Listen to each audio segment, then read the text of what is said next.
What? Jim, you reading this? What is this? This guy can't write robots? What? Robots are piloted, right? Like, robots don't walk around by themselves. This guy doesn't know what he's talking about. Yeah, I don't know. Hey, guys. Hey, what the hell are we doing here? I'm here. I'm ready to start the show, and you're here talking smack about my comic. What the hell's going on here? Daniel Warren Johnson? You know what? I've been wanting to say this for a long time, and this is the perfect opportunity. For so long, I've had people talking smack about this Transformers comic, saying it's not as good as Robot Jocks. Well, they're right. Hit it, person that does the hitting.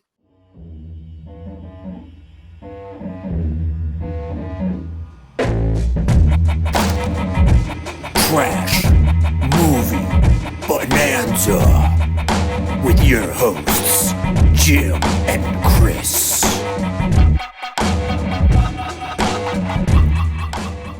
Hello, everybody. Welcome to Trash Movie Bonanza. This is a show where some buddies look at cult hits, schlock, maybe movies that just didn't perform so well, and just riff on them, break them down, see what works, what didn't. I'm one of your hosts. My name's Chris. I also host a show called Comic Tropes. With me, as always, is...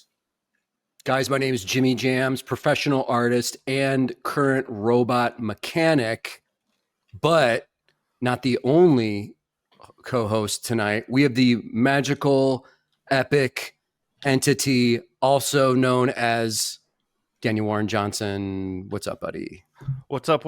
I am also here to talk about, you know what? I am a firm believer that women cannot pilot robots, only men.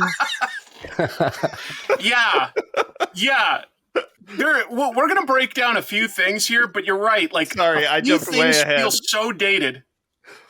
I jumped way ahead. I'm so sorry. That's fine. Tell you what, like, I was thinking, like, Jim, can I give just like one or two sentences to just say what the movie is, and then we could just talk about our favorite elements tonight? Please do. Work? Done. In the future, undefined, in the future, there are basically two governments left, the market and the Confederacy, and they settle squabbles, disputes, land battles one specific way. They have people pilot gigantic mechs and they battle, and whoever wins just wins. And that's how things are settled. The movie begins with Achilles, the good guy, and Alexander, the bad guy, having one robot fight. It ends in a draw. A week later, the referee judges say that you have to fight again and finish this thing. And eventually Achilles and Alexander basically have a second draw, and the movie ends. So there's a lot that happens in the middle, but they are both officially draws. I do want to say that. Like, nobody actually wins definitively. And a key setup is that the reason that there are robot fights now is because it was a crazy nuclear war. And so it's basically to avoid the massive amount of deaths that came with wars prior. It's like a different way to problem solve. It is 50 years since the nuclear holocaust almost destroyed mankind. War is now outlawed, and all territorial disputes between the two great alliances are settled by single combat.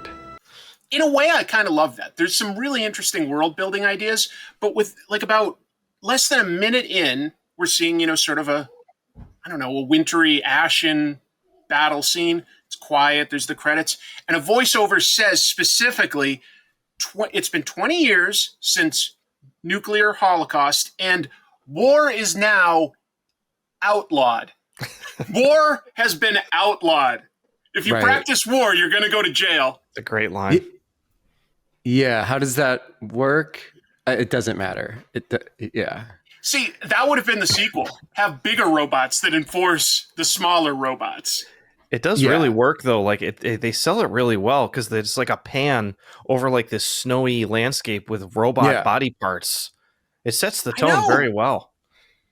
Look. Yeah, that opening shot is great, and I hadn't seen this in so long, so rewatching it last night, there's a charm to it being it's not a trash movie, but it's definitely a B movie. And the budget 100%. Right. shows, but there's also stuff in it that they pull off really well with those budget constrictions. And watching it, they introduce all these interesting sort of social ideas about the They really tube do.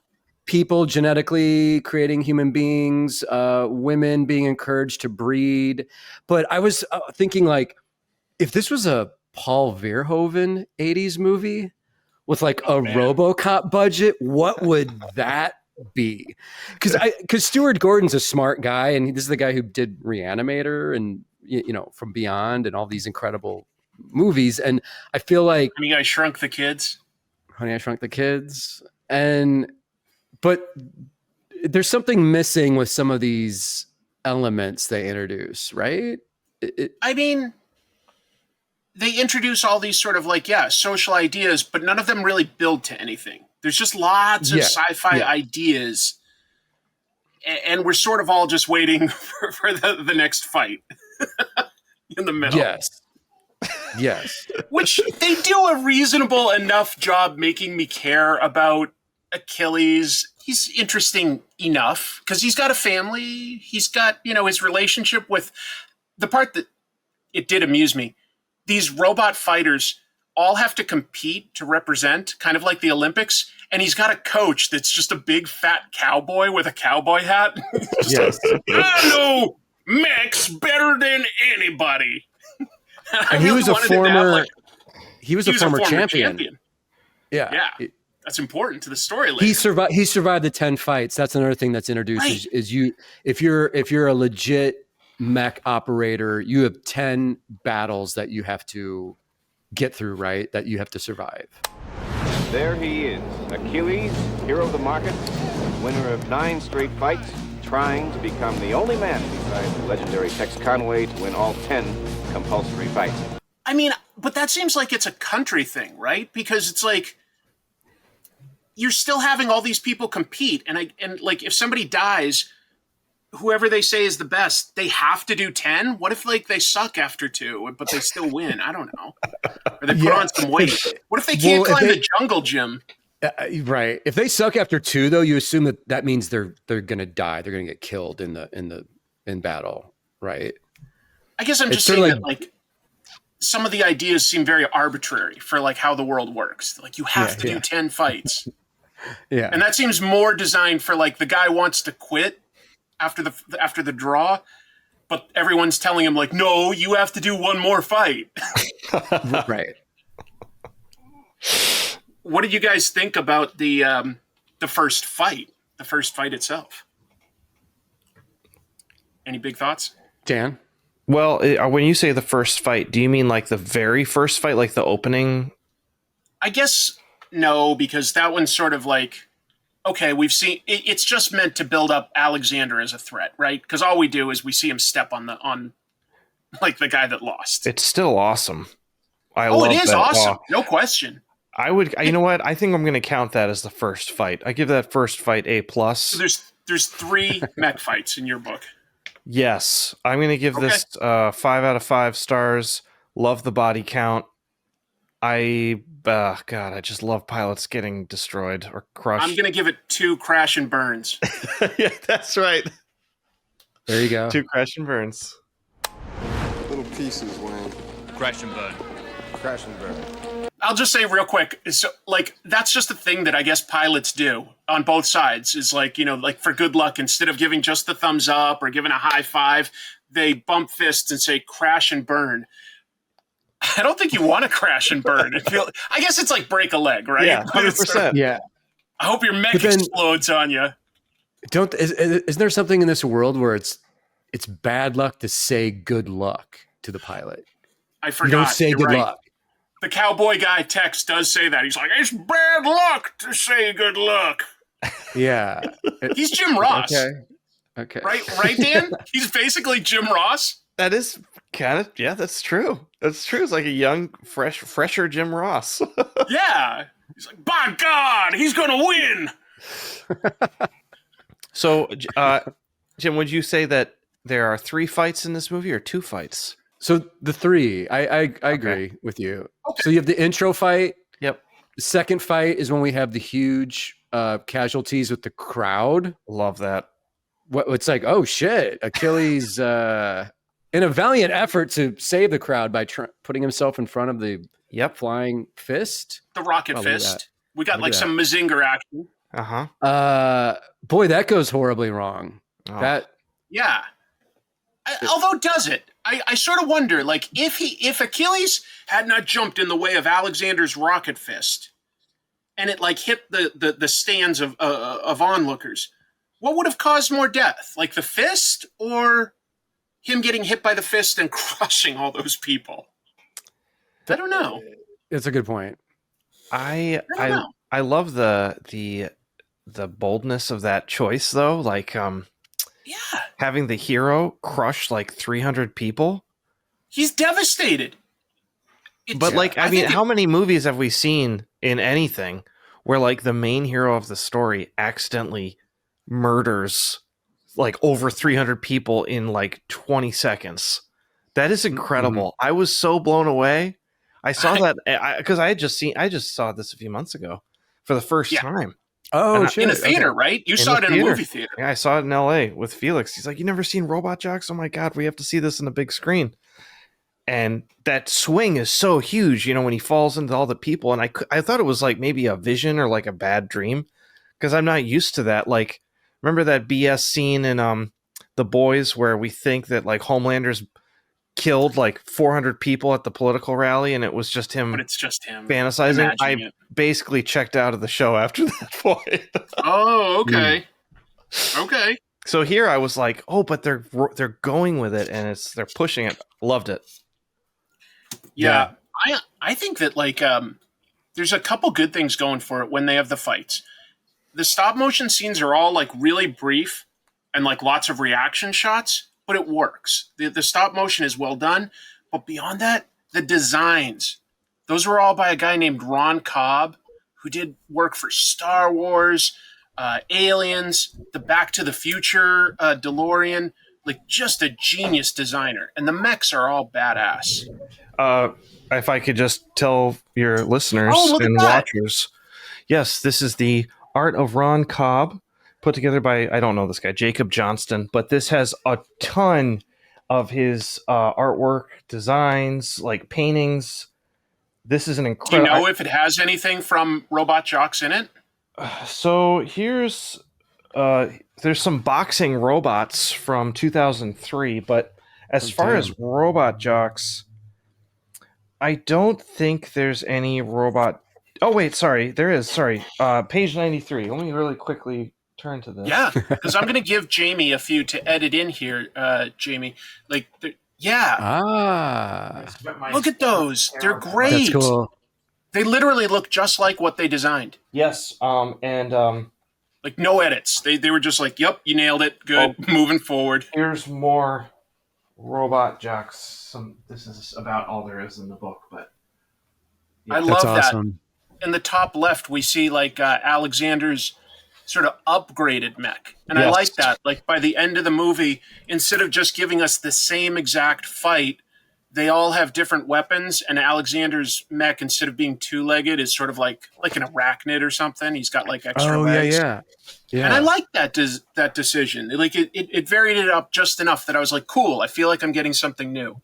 But I know I'm jumping way far forward there. But if any of your listeners are into like art or production design, the art of Ron Cobb is a must own. So just shout out. He's great.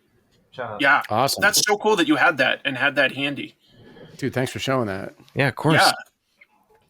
Yeah. What did you think of some of like the gadgets and stuff that they have for their first battle? Do you remember any? Oh my gosh. I'll tell you my favorite. Yeah, just you go first. Yeah. The bad guy shoots a red laser, and Achilles pulls up something that's like basically like a little tiny vanity mirror on his wrist. It's like he's gonna look, and he just sort of like blocks the laser. And I was just like, "Oh, that's adorable." Yeah.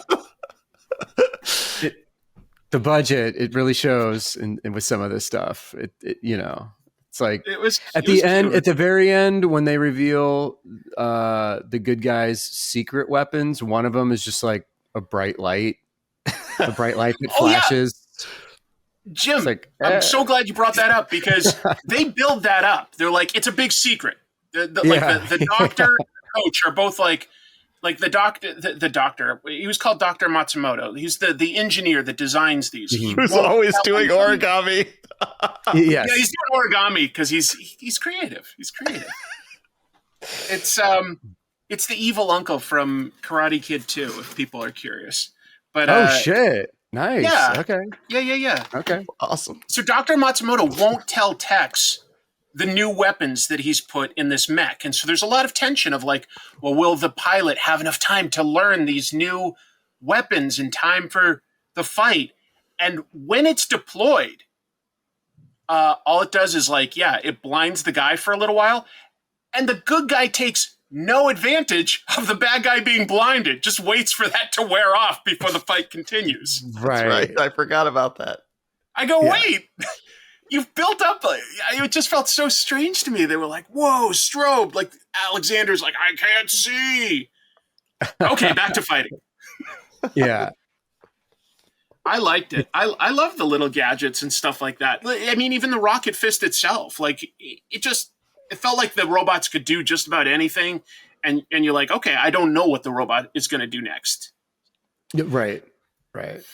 I kind of appreciated that fact too. This kind of goes back a little bit to the design element, but I feel like I'm kind of used to seeing like giant robots operate a certain way, like with this fluidity and kind of sexiness that just comes with natural Hollywood kind of modern technology. So to see it so awkwardly placed was almost refreshing. So again, it's a budget thing, a design thing, but it was one that I feel like fit. Yeah, it kind of exactly it fits. Yes.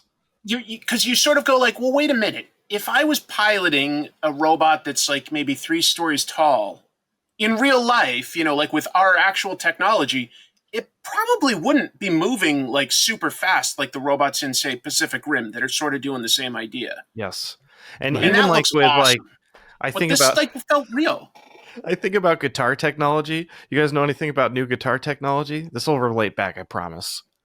I don't. But tell us, please. Okay. So guitarists, electric guitarists usually would just plug right into an amp, right?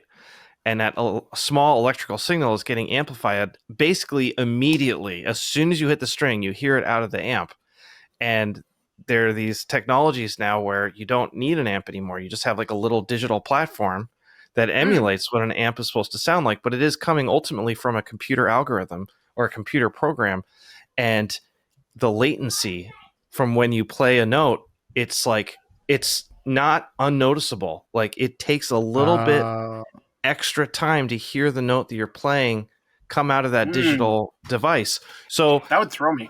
Well, it's not enough. It's getting better and better all the time, but like there's just that little signal, this tiny little signal that needs to go through a guitar processor out the speakers, takes a little too much time than the actual thing. Imagine it like multiplied with movements from a small person, like a human being, I mean, to like a 100-foot tall robot. Like you move and there's going to be at least a few seconds before that arm moves as well. I agree.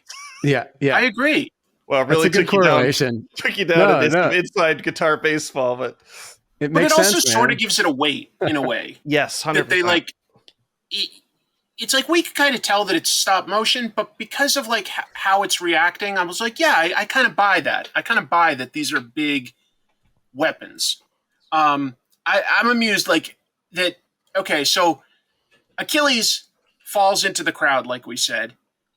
And so, like, what's the next step? Because Alexander actually, like, I guess to his credit, doesn't, like, just keep firing missiles and, like, blow him to hell.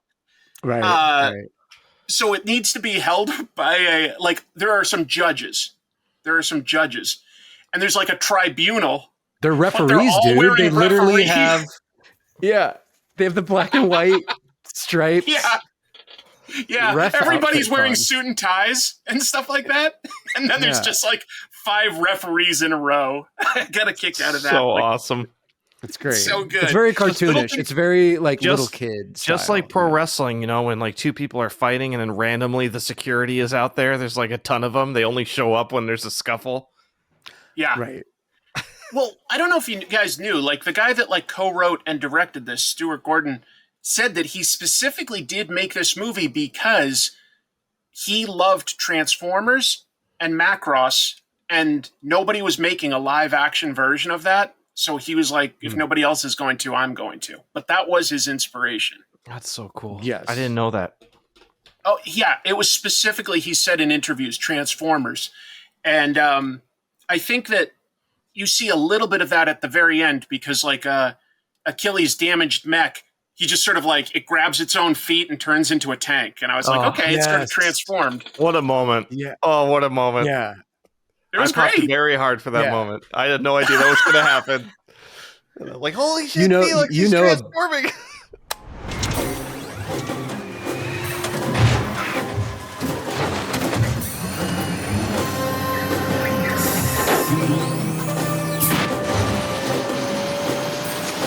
You know, a big chunk of the budget went to that scene. Went to Oh, I them think being so. like, we have to have a transforming moment, and then also at the end, the bad guy's mech that has the chainsaw come out of like the groin area.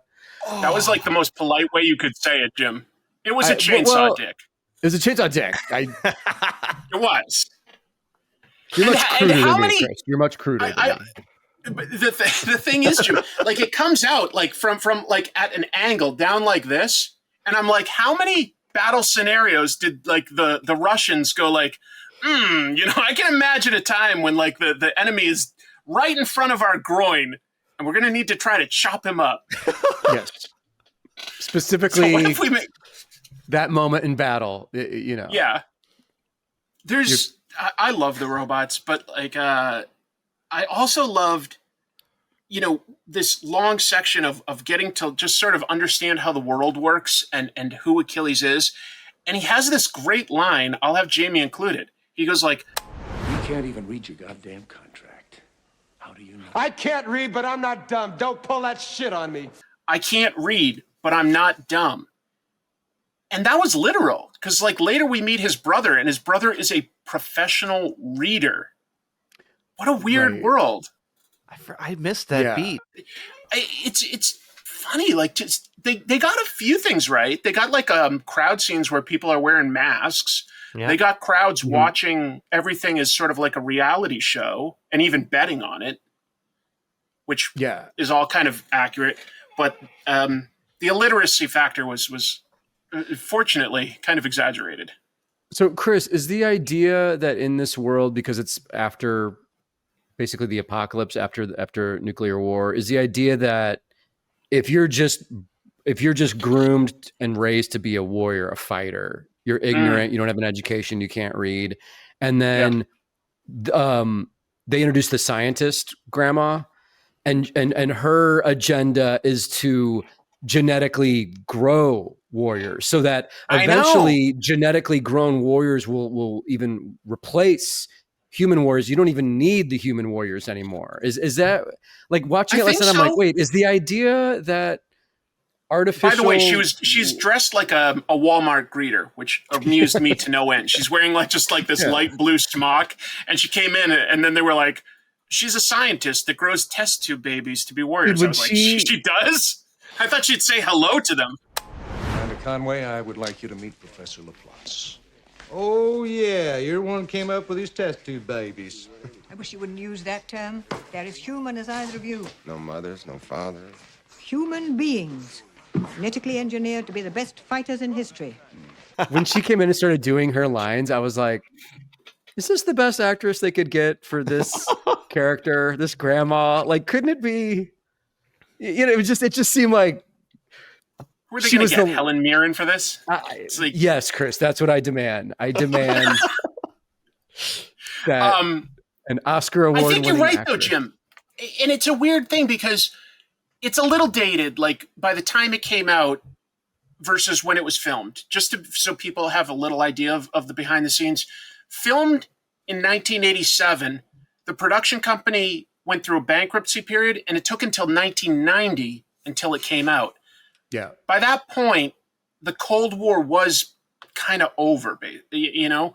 So it was a little dated because it's a very Cold War-esque allegory of East and West. But you're right, like what you were just saying, Jim. The people, even in the American or market side, have sort of like communist, like regulated jobs. Like this is your job, and that is just what you do. It was an interesting sort of idea. Right. And then a big deal is made out of the one female fighter girl who wants to train. What's her character's name? Athena. Athena. And dude, that actress, was she was in some 80s TV show. Is she from Fame? Or what show is she from? In Living Color. In Living Color. Okay. Yes. She's good. She's a good actress. She's good. She's hysterical in Living Color. I thought maybe she was Will Smith's sister in Fresh Prince of Bel-Air or something, but no, not that. I knew I'd seen her somewhere. But so anyway, that's kind of a big deal that's called out too, is like a woman. Oh shit, a woman is trying to become a jock, a robot jock. Right. And the way that they all sort of like test to be robot jocks is not by doing computer simulations. It's not by studying engineering or weapons design or military tactics. It's literally by standing in a tiny dojo and kicking each other back and forth. Yeah. The way they ultimately decide on, after the disaster, Achilles is like, I'm not going to fight. So they need to like have the next batch of test tube warriors compete. And the way they have them compete is climbing a jungle gym. I don't know any other way to describe it. Doesn't the jungle gym like fall apart as they're like going up it too? Well, it's full of gimmicks. Yeah. Like at one point, there's like just like a trickle of water on the pipe, and a guy's like, "Whoa!" Yeah. One of the pipes and gets another really guy like hot. steps on a pipe, and the pipe like falls down. Yeah, so one of them gets hot, like Home Alone. He was like, "Nyah." It was very kid friendly at that moment. I also liked I really liked this part, the characterization. I don't remember her name, but the lady pilot, doesn't she like basically kick somebody else down so she can get up first? She did. Yeah. She fights dirty. Yeah, she does. Yeah. She wants it. She really wants it. And I mean, to the point where it's a little strange. Like Achilles has just like, he's devastated, right? He's not going to fight.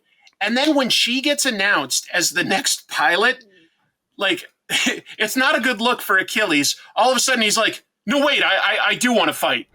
The first female RoboJock, Athena. You will fight him? That's right.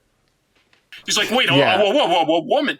And by the very end, folks, just to like sort of not throw Achilles totally under the bus, it's because he's got the hots for her. He's sweet on her. He doesn't want her to get hurt. But it looks for like a good 20, 30 minutes of the movie like he's like, a woman representing my country? No. Right. Go ahead, Dan. I'm sorry. No, I was just gonna say like he's got this kind of there is that part of the movie which is hilarious because it's dated, but also like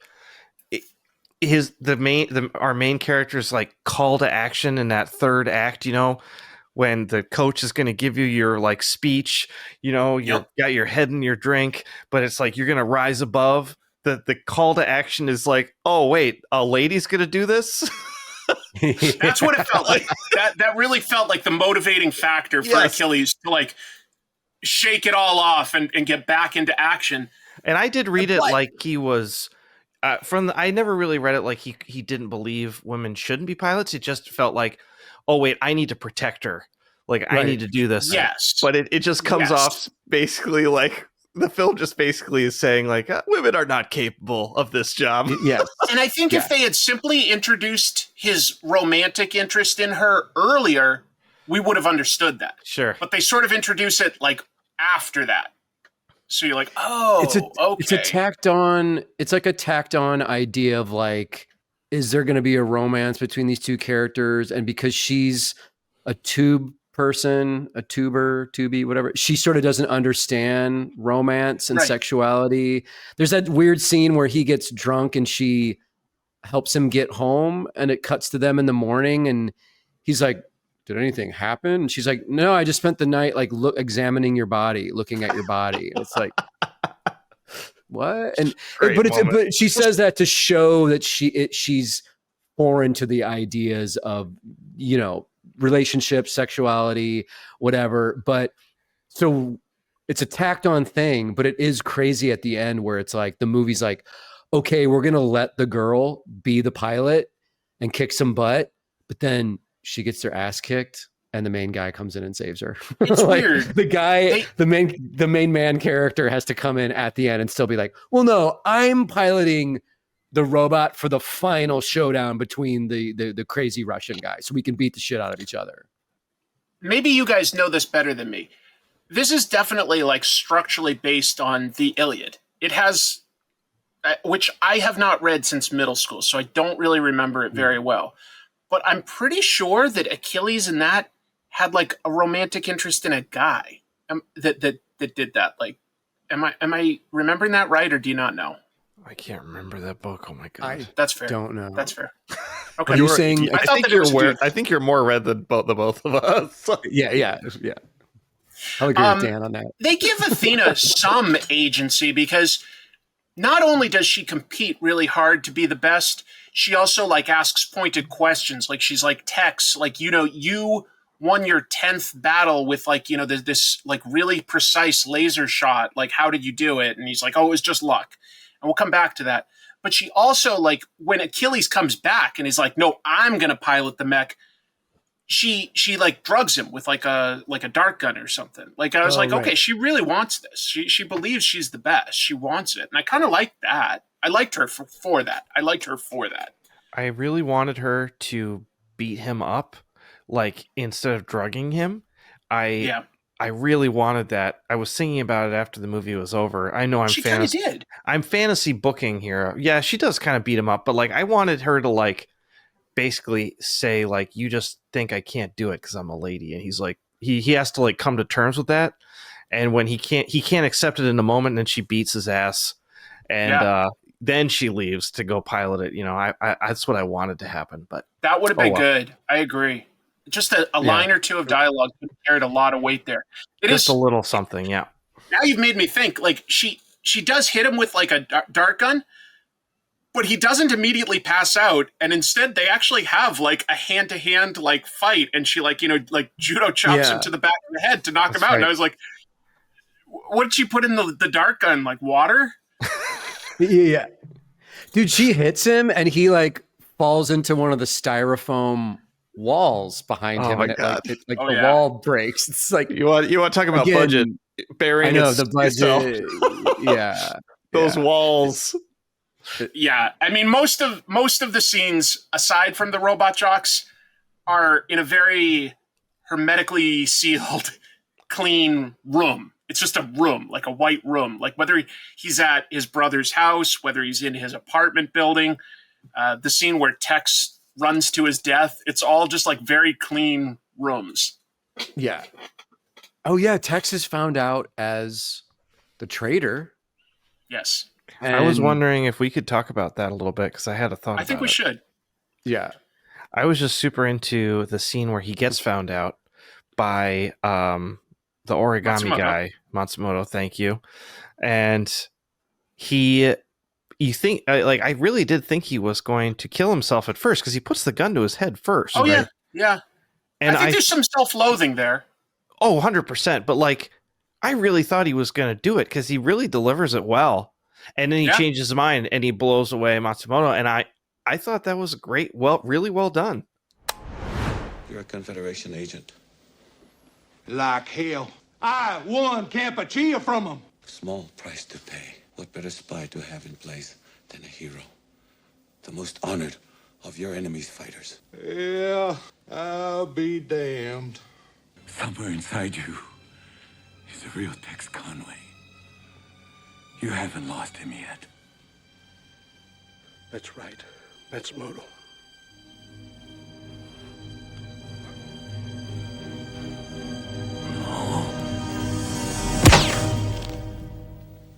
It built the stakes. like, we have only met a few characters, so to kill one off like that and so suddenly, it's effective. And then on top of that, like, he almost immediately sort of gets some video footage released, and he doesn't like he kills himself. He just like runs down the hall and does like a head first dive. Geronimo! I'll see you in hell. Get it.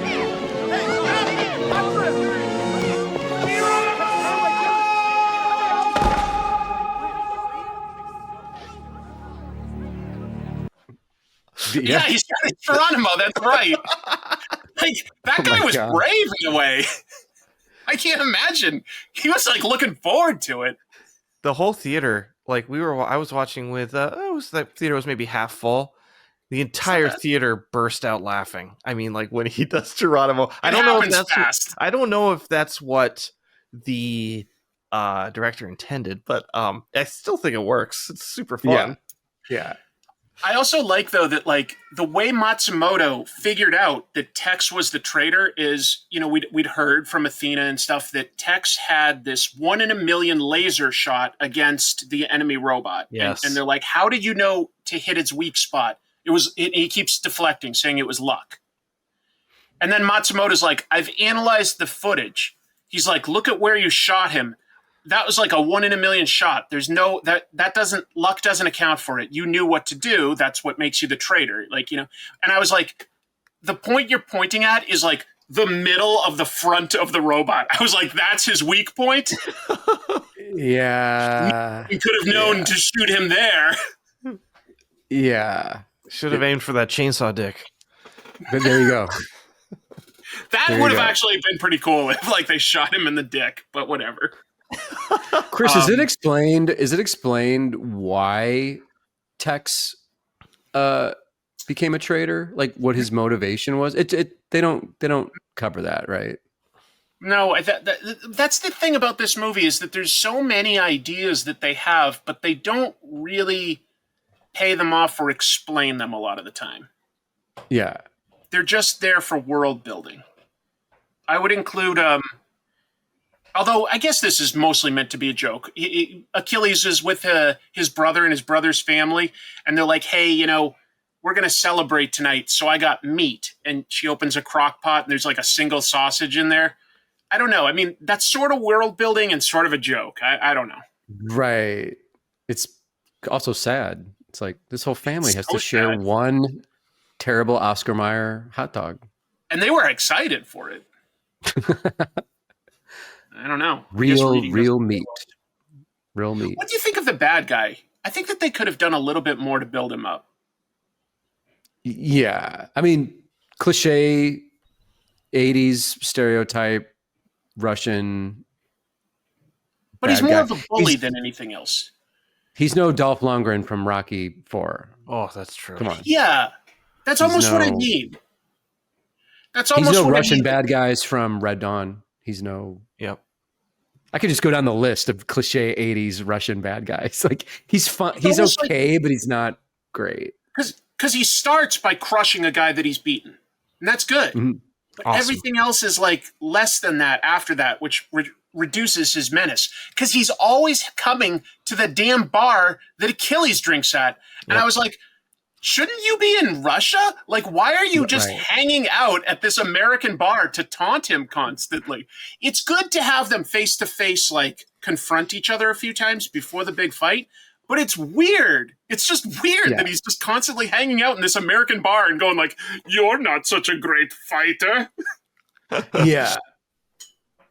There's a shot in that bar, Chris, too, where we see there's a table of like Russian pilots. They have the yellow and black outfit on. So it's allowed, it's like neutral territory for both armies, both groups to be in a maybe that's what it was. Was it supposed to be neutral together? I'm adding my own fan fiction to this, but that's how I saw it. That was like, oh, they're all in public together, but no one's killing each other. So I guess it's cool that they're all there together. I liked all their outfits because you're right. Like the Russians almost have like a crash test dummy outfit, and then the Americans have laser tag. They're just putting on either motocross Yeah. or laser tag outfits. I was like, okay.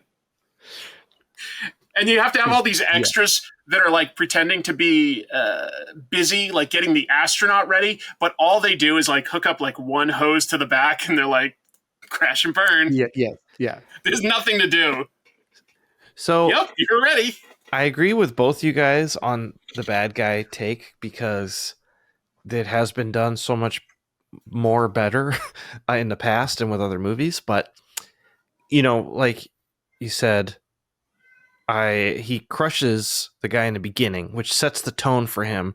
And he doesn't really have, even when he's at the bar, even when he's talking with everybody else, we don't really get a look into who he is, like as a person, and we don't have any of his motivations.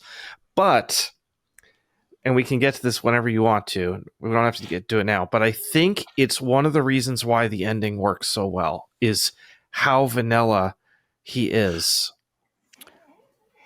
Right. Maybe you're right, Dan, because if he just kept killing left and right, it would be very unsatisfying if he himself does not get killed at the end, because he doesn't. He doesn't. And, you know, I don't know if we want to talk about the end yet, but we can. Well, I feel like the tone of the ending is perfect because I'm a really big apologist for this movie. If you haven't already, if you can't tell. I'm glad. That's great. I really love it. And I think it's like way better than what most people think it is, as I think it's better than most people think it is. But one of the reasons is that ending, and the ending is super cheesy, and it's super, it's awesome. Like, it is awesome. It's super cheesy in the best way, but it's cheesy, but at the same time, it really does work. And I think even cheesy movies, if you have an ending like that, especially with one that, like you said, Chris, in the beginning, it does end in a second draw. Yeah. Which, I mean, who likes the ending of anything being in a draw? Like, again, pro wrestling, the crowd boos when a big match ends in a draw. You know, like, no way. Somebody has to win. It's like the narrative of everything. So, like, when they do this that, is against that idea, isn't it? It like goes. That somebody has to win. Yes, it's completely different. It's saying no, that's not true. We can both win.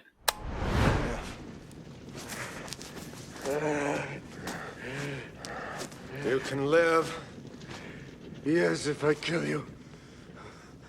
We can both live! We are dead. We're robot trucks.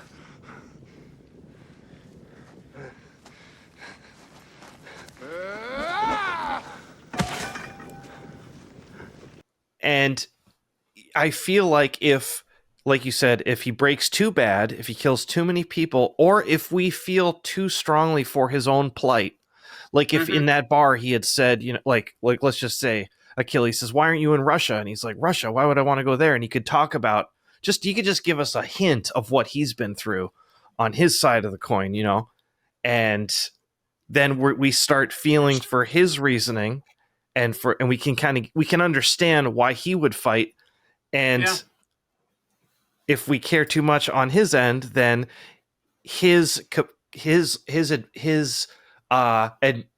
sorry, I'm bad at talking. His decision to make peace basically is then trivialized. So we kind of need that vanilla surface so that the audience can accept them both coming to these terms. I don't know. That's kind of how I read it. No, I think that's a really great point that I hadn't really logically moved all the way forward, because I do like the premise of the ending, the idea behind it of saying, like, you know, because like the guys have destroyed their mech suits but have each survived, and they're down to like hitting each other essentially with sticks and stones. Yes. They're on the battlefield essentially fighting with like nothing, you know, like down to like just primal beasts, forget all the technology. And then, you know, to Achilles' credit, he's like, it doesn't have to be this way. Yeah. And to Alexander's credit, he's willing to sort of go along with that too. And maybe if we just sort of seen that more people in the world were starving or suffering and stuff like that, maybe it would have carried a little more weight. But it's a unique ending, and it's strong. Chris, check it out. You guys check it out. Talk to me. When all the technology is gone, they're out of the robots and they're just on the ground, like you said, fighting with sticks and stones. It's like they become little kids on the playground fighting.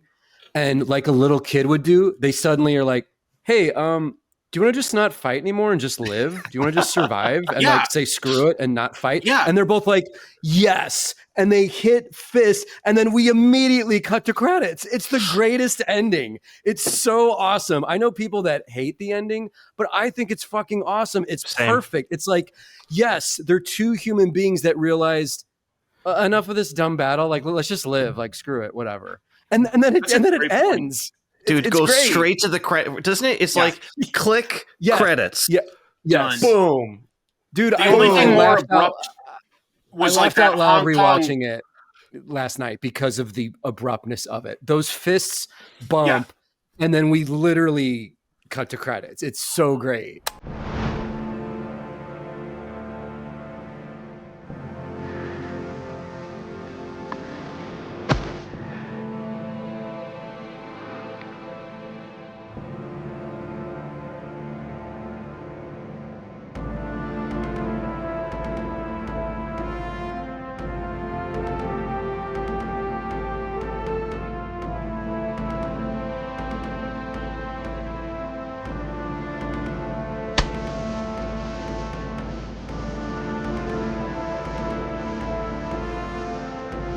Badass. But also It the brings us movie's like, back- we don't have time. We don't have any more time to waste on this movie or budget. Like, let's just get out of here.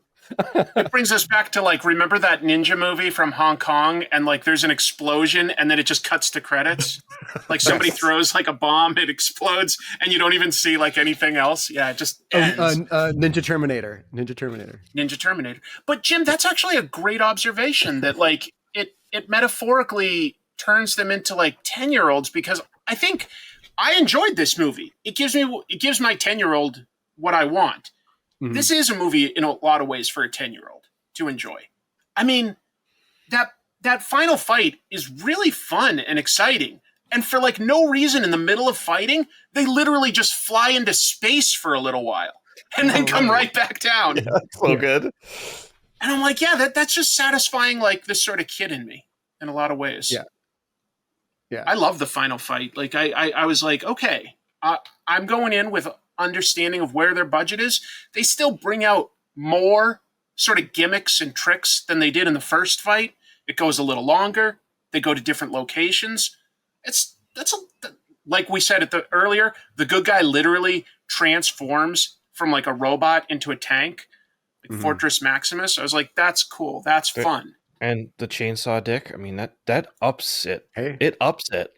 It totally does. Because everything else was lasers and missiles, but like that was great. It's just so bold. Again, so bold. It's like, oh my God, he has a chainsaw dick. It's a huge moment. Huge moment. If a movie or a TV show is more ambitious than its budget, I will extend my disbelief on its behalf. If it's 100%. like, you know what I mean?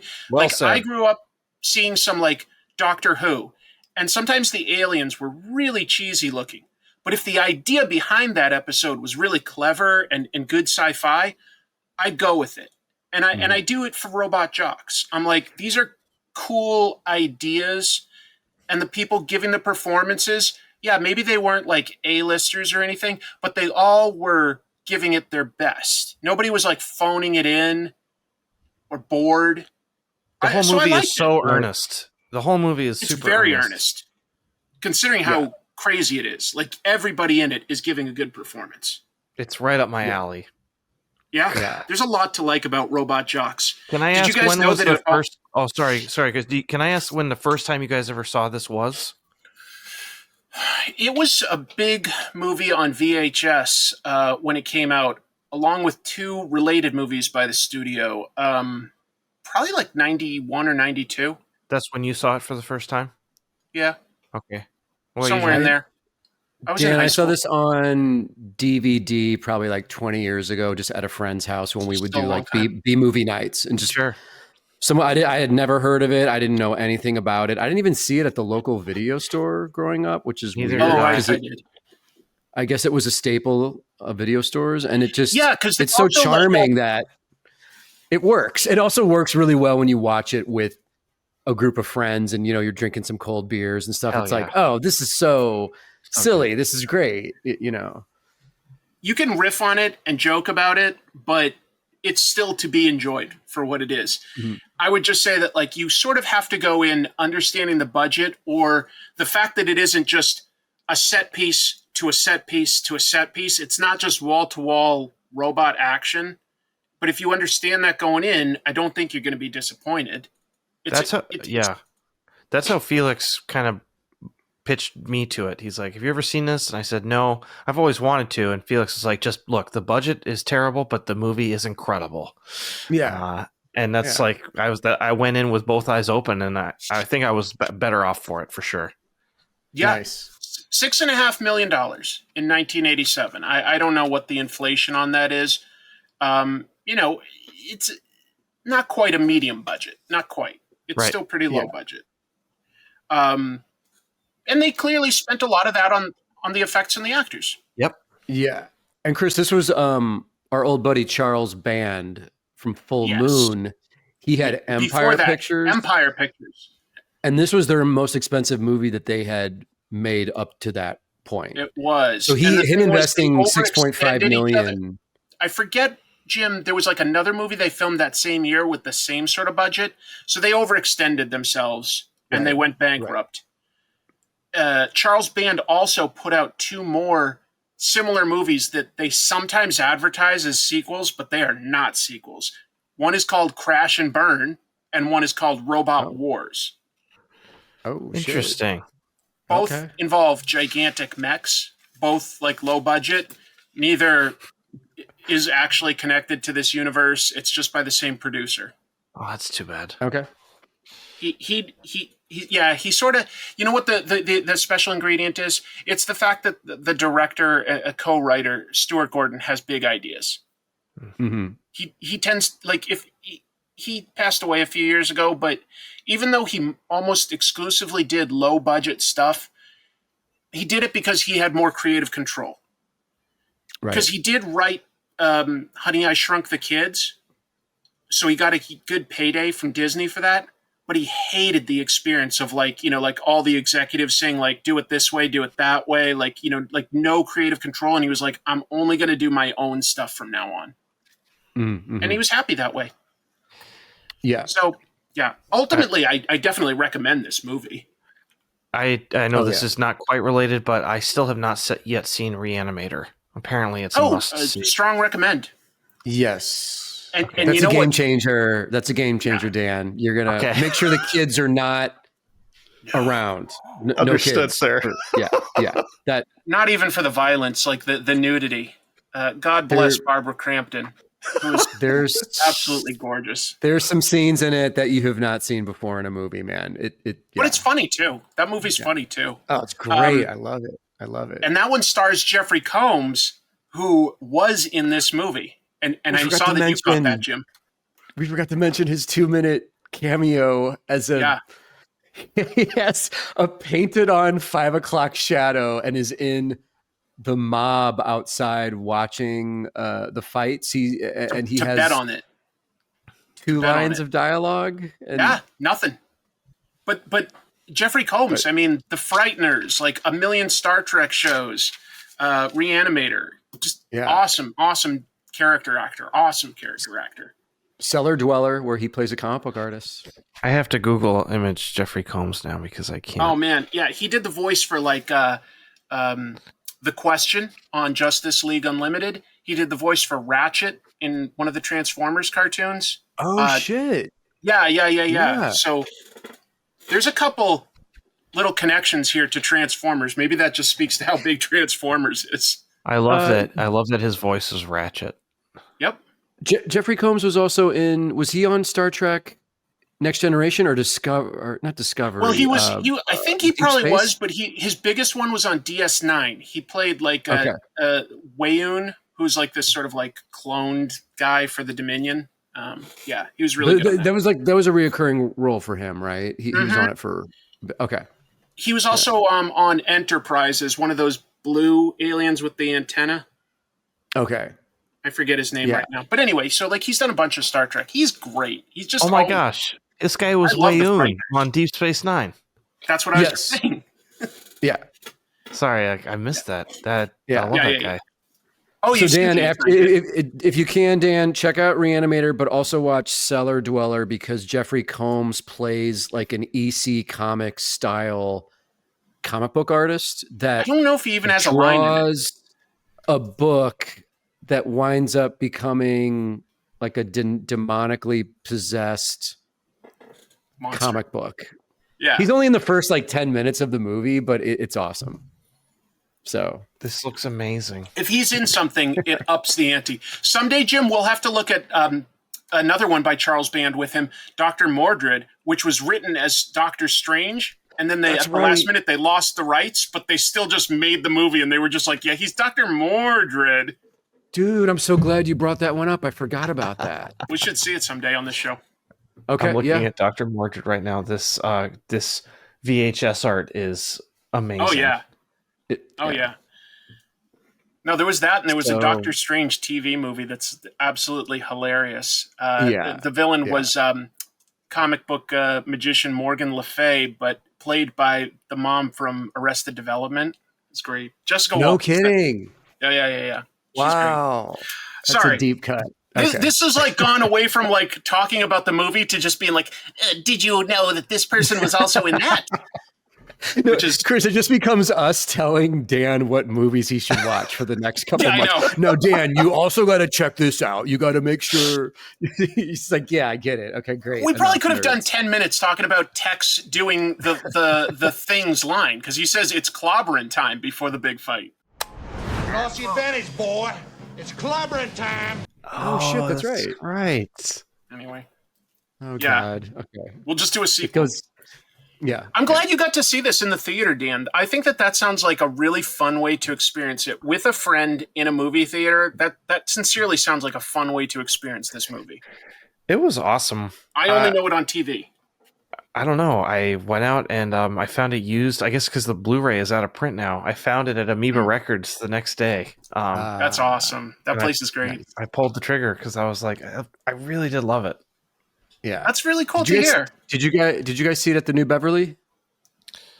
Oh goodness, I don't remember the theater name. I'm sorry. Okay, I've seen Felix post when he goes to New Beverly. It's the theater that Quentin Tarantino owns in LA. It wasn't that one. Okay, it was shit. Maybe There's a lot of small, cool art theaters in LA still. Thank God. Yeah, but most of our cities don't have more than like one or two. Yeah. Let's say this. So I think we all agree that we'd recommend this one. Just going in, understanding sort of what its limitations are, but saying like, yeah, but is there anything that you would say is similar that you could recommend if somebody liked this? Is there anything similar, either tonally or subject matter or by like the people involved in it that you could recommend? The only thing that I honestly can think of, and it's so cliche, is Pacific Rim. Pacific Rim is this, like a lot of these ideas with a lot more money. For sure. Yeah. I also caught very, very small traces of Starship Troopers in this. That's fair. Most notably like the co-ed shower situation and the idea of like soldiers just being groomed to fight in this competition. It just seemed like, I mean, I like Starship Troopers is much more hard satire. Oh yes, and much more violent. But yeah. Oh yeah. So I was saying earlier, yeah, that's the Paul Verhoeven just smashing you over the face with like his commentaries on violence and authoritarianism and Just related to that, to give Dan a minute to think of if he has anything, this movie was originally called Robo-Jocks when it was made in 1987, but because RoboCop came out in that meantime, when they were about to release it, Orion Pictures said, no, that's too close to ours. That's too close to RoboCop. So they had to change it to the slightly clunkier Robot Jocks. It was originally just Robo-Jocks. I think the only thing I can think of, which probably I'm trying to think of things that are similar to this in tone, which I do feel like one of the more unique things about this movie is the tone. Kind of like you were saying, Jim, like with Starship Troopers, it has that Paul Verhoeven kind of crusty exterior, which is it is a tone, but it does not, like we were talking about, this earnestness and this presentation, just like without any like judgment of itself. It feels almost like kind of like how Face Off is, like where the creative minds behind Face Off, John Woo's just like, screw you, this is happening. Yeah, there's that kind of balls that this movie that Robot Jox has. Yeah, I see that. It may be a little bit of this Transformers movie, for the animated one from '86. I think that makes sense. Yeah. Knowing that Stuart Gordon literally said, I like Transformers, I want to make Transformers. Nobody in Japan is really doing it other than, of course, stuff like, Power Rangers. But that's not what he was really going for. I wonder what this movie would have been if it was men in suits instead of stop motion animation. And I don't think it would have, tonally, I think it would have changed everything. It would have pushed it to camp a little bit. Yeah. And I say that as somebody that loves Godzilla movies, but I don't know if this movie could have carried off what it was aiming to do with men in suits. I don't think it could. It feels like stop motion takes so much intentionality. It feels a little bit like an archaic way of like programming music, like on a computer, where you have to like manually enter in every note at every specific beat. Whereas, it feels like in the suits, it's a little more freeform, a little bit more organic, but those freeform and organic immediately seem like those things are better, but I don't know that that's the case. There's this stiffness to Robot Jox, which I think really fits with its kind of, I don't know what the word is, but I agree with you, Chris. Yeah, there's just a That's clunkiness what I like to hear. To all of it. There's just a clunkiness. Yeah, it is clunky. Dude, one of my favorite scenes isn't even like the fight. It's literally Athena is in the robot, and the sort of her handlers and everything find out, and they're like, no, we want Achilles. And she kicks down the gantry. She's sort of, like the robot is in the silo, like a missile, and she has to climb out of it. And I was like, that's just a cool idea. And it was effective. I liked it. I liked that moment. Yeah. It has lots of good moments, lots of good ideas. And you might watch it and go like, ooh, I wish that they expanded on that or did that. But hopefully, if that is your thought, hopefully that just inspires you to write your own cool original story. And, as compared to going, if only they had done this. Submit your Robot Jox fan fiction to us. Now that I'm really thinking about it, this movie might be in my top 20. Oh my God. Okay. That high. That is really impressive. It's because of the ending. Because I think the ending is so deftly done. It speaks so hard against the zero-sum philosophy that honestly, there's plenty of countries and cultures that have had. Like, I can only win at the expense of somebody else. Whereas, or there's the idea of a rising tide lifts all boats, or we can work together, and it's a good surprise, and we've ruined it for you. Right. I think emotionally. But here's the deal. We'll say this for people that have not ever seen this movie. You can't just skip now to the ending. You have to sit through the entire movie to earn that ending. You have to see the whole thing. Exactly. Some people are so against spoilers, and I'm like, I get that. At the same time, sometimes you can know something and rewatch or reread it, and it takes you on an emotional journey. And I think this accomplishes that much. I really do.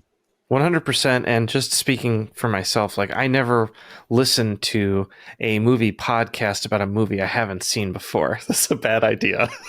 Yes. That's a good point. I'm going to watch that movie first, and then I'll listen to this. The Godfather 2 podcast, eh? Well, I guess I'll give it a shot. That's the best analysis of our show that's been done so far. Yeah. This Well is a said. good place to start. Somebody's making a show about The Sixth Sense. Well, I've never seen it, but let's hear what these strangers have to say about The Sixth Sense. Right. Like, there's just so many. Yeah, It's that's not a great exactly point, like we're Dan. listening Thank to you. it's not like we're listening to an audiobook here, like this. Yeah. We are a supporting act to the main event, which is Robot Jocks.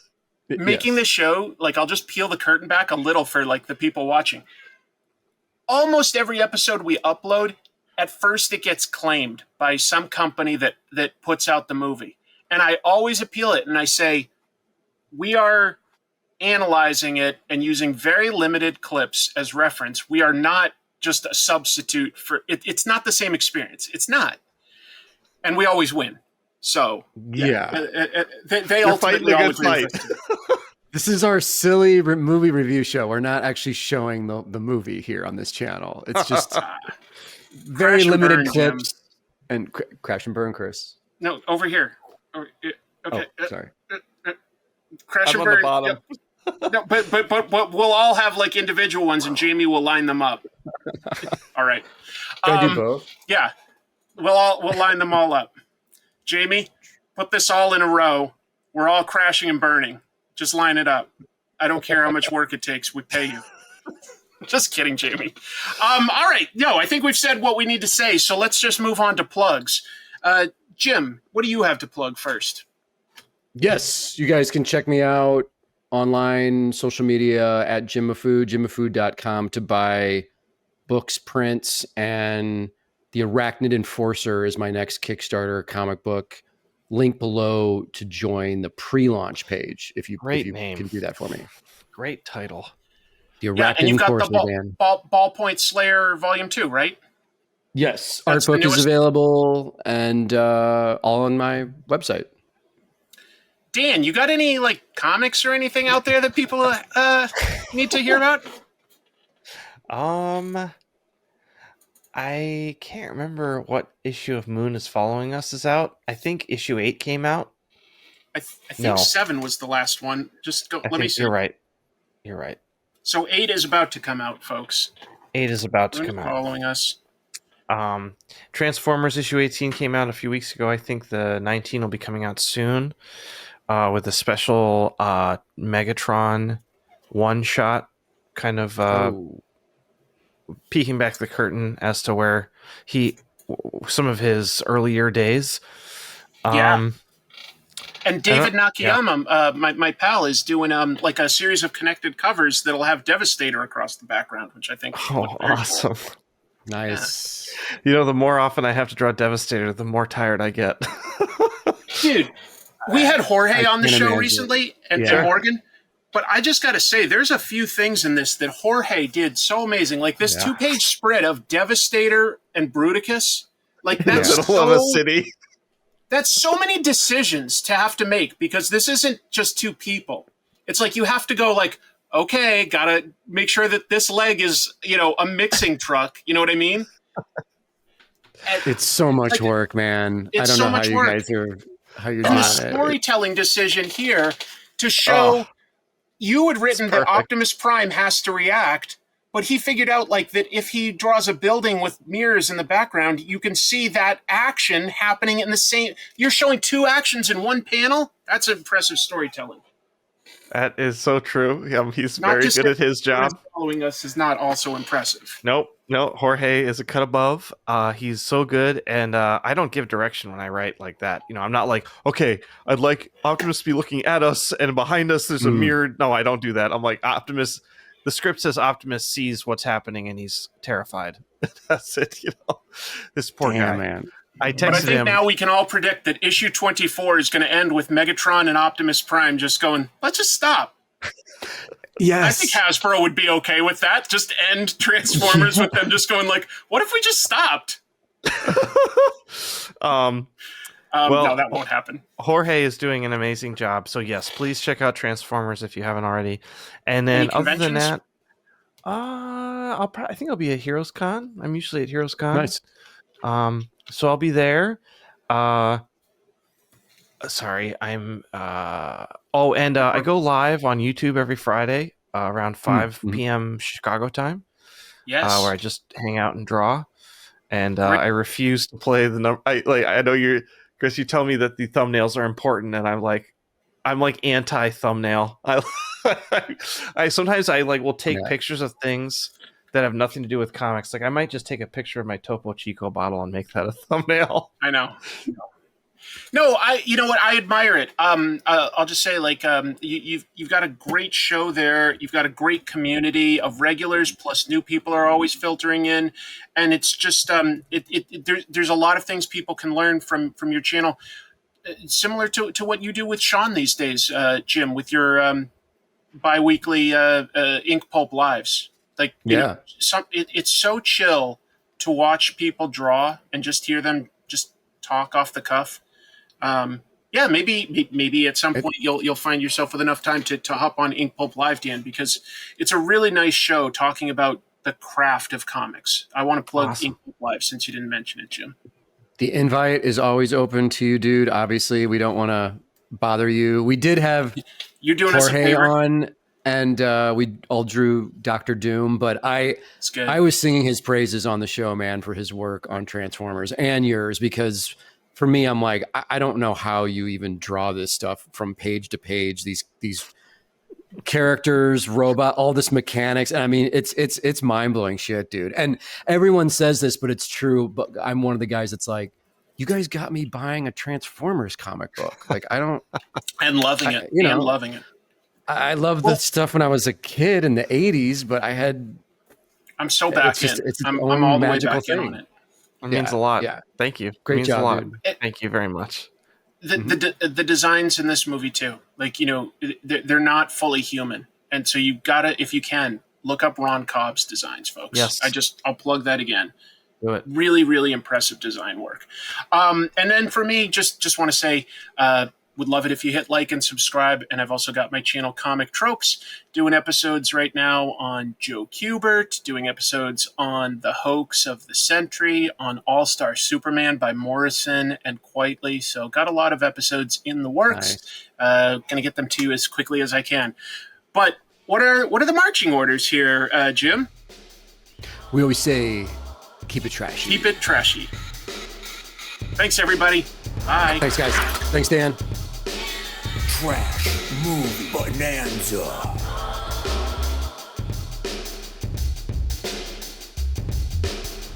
Like and subscribe. Thank you.